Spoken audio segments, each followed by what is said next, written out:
नमस्ते मित्रों, कैसे हैं आप सब? सब अच्छे ही होंगे, अच्छे होने चाहिए। मैं आपके बीच शब्द शक्ति की बात हमने की थी, उसी से जुड़ा हुआ एक और अध्याय आपके बीच। किसी भी वाक्य को ठीक ठीक समझने के लिए, यानी किसी भी वाक्य का अर्थ ठीक ठीक समझने के लिए 4 चीज़ों को समझना बहुत ज़रूरी है। आकांक्षा, योग्यता, आसक्ति और तात्पर्य। आकांक्षा की बात करते हैं। आकांक्षा का अर्थ है वाक्य में वक्ता को शब्दों की आवश्यकता होती है। जब तक शब्द ना हो तो वक्ता कुछ बोल नहीं पाएगा। दूसरी बात, वाक्य में जो शब्द होते हैं उनको भी एक दूसरे की आवश्यकता होती है। जैसे राम ने, बस इतना ही कोई कहे तो वाक्य का अर्थ पूरा स्पष्ट नहीं होता है। राम ने, इन शब्दों को वाक्य के अन्य शब्दों की आवश्यकता है। अन्य शब्द हैं रावण को मारा। इसी प्रकार से यदि कोई व्यक्ति केवल इतना ही कहे मारा तो यह भी अधूरा वाक्य है। इतने से अर्थ स्पष्ट नहीं होता है। इस मारा शब्द को अन्य शब्दों की आवश्यकता है। वे अन्य शब्द हैं राम ने रावण को। तो इस प्रकार से वाक्य में शब्दों को एक दूसरे की आवश्यकता होती है और वाक्य पूरा होने पर राम ने रावण को मारा, अब इस वाक्य का अर्थ स्पष्ट होता है। तो शब्दों को एक दूसरे की जो आवश्यकता होती है उस आवश्यकता का नाम है आकांक्षा। दूसरा है आपका योग्यता। योग्यता का अर्थ है जिस वस्तु से जो क्रिया हो सके, अर्थात संभव हो, उस वस्तु से वैसी क्रिया का कथन करना, इसका नाम है योग्यता। जैसे कोई कहे मेरे दादाजी खेत में अग्नि से सिंचाई करते थे। अग्नि से सींचना संभव नहीं है, तो हम कहेंगे इस वाक्य में योग्यता नहीं है। अग्नि का गुण क्या है? अग्नि की क्रिया क्या है? जलाना, सींचना नहीं है, इसलिए ये योग्यता यहाँ नहीं है। यदि यह कहा जाए कि मेरे दादाजी खेत में जल से सिंचाई करते थे, जल से सींचना संभव है, जल का गुण है, तो हम कहेंगे इस वाक्य में योग्यता है। तो ये होता है योग्यता। तीसरी बात, आसक्ति।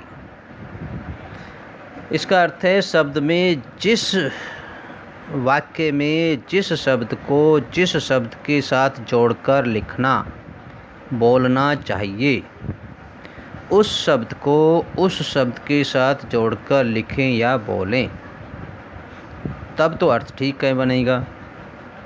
और यदि शब्दों को इधर उधर गलत जोड़ दिया तो अर्थ ठीक नहीं बनेगा। तो किस शब्द को किस शब्द के साथ जोड़ें, किसके निकट रखें, इसका नाम है आसक्ति। आसक्ति का अर्थ है निकटता। अब जैसे देखो, जेल से चोर भाग रहा था तो जेलर ने सिपाही से कहा पकड़ो मत जाने दो। सिपाही ने समझा पकड़ो मत जाने दो। सिपाही ने चोर को नहीं पकड़ा। यहाँ आसक्ति में गड़बड़ हो गई। जब चोर को नहीं पकड़ा, चोर भाग गया। तब जेलर ने सिपाही के पास आकर बोले तुमने चोर को पकड़ा क्यों नहीं? सिपाही ने कहा आपने ही तो कहा था कि पकड़ो मत जाने दो। जेलर बोला अरे मूर्ख, मैंने कहा था पकड़ो मत जाने दो। इस वाक्य से शब्दों को इधर उधर जोड़ देने से अर्थ बदल गए। पकड़ो मत जाने दो, वहाँ अल्प विराम लगा। पकड़ो, मत जाने दो, यहाँ अल्प विराम कहाँ लगा।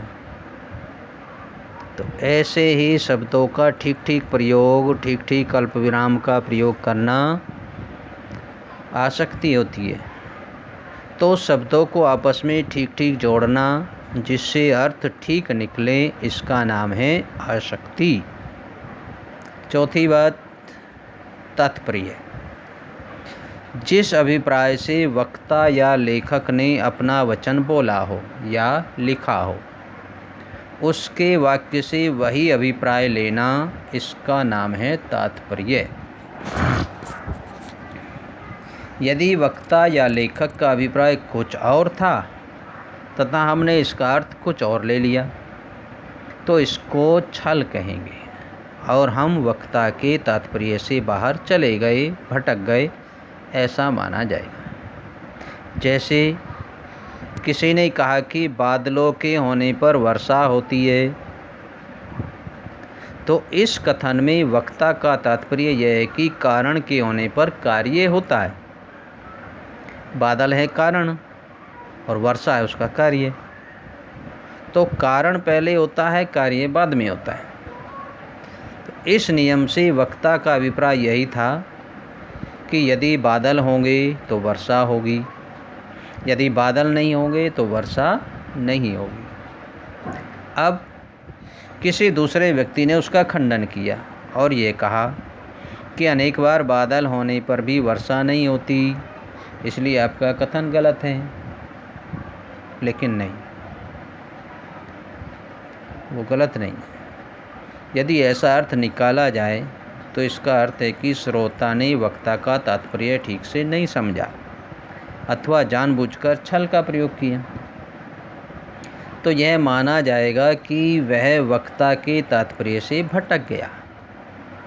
वक्ता का तात्पर्य यह नहीं था कि थोड़े से बादल होने पर भी वर्षा होती है। वह तो कारण कार्य सिद्धांत बताना चाहता था। उसका अभिप्राय यह था कि जब भी वर्षा होगी तो बादलों के होने पर ही होगी, बिना बादलों की वर्षा नहीं होती, ना होगी। तो वक्ता ने जिस अभिप्राय से जो बात कही हो, उसके वाक्य से वही अभिप्राय लेना चाहिए, इसको कहते हैं तात्पर्य। तो दोस्तों, सभी से निवेदन है कि इन चारों चीज़ों को हम ध्यान रखेंगे तो हम किसी भी वाक्य का ठीक ठीक अर्थ समझ सकते हैं। कौन क्या कहना चाह रहा है, लेखक ने क्या लिखा है, उसका अर्थ हम ठीक से जान सकते हैं। तो तात्पर्य, आसक्ति, आकांक्षा और योग्यता, तो इन चारों का हम अर्थ ठीक ठीक से समझें तो हम वाक्य का अर्थ समझ सकते हैं। इसी बीच बस अपनी बात को यहीं समाप्त करता हूँ।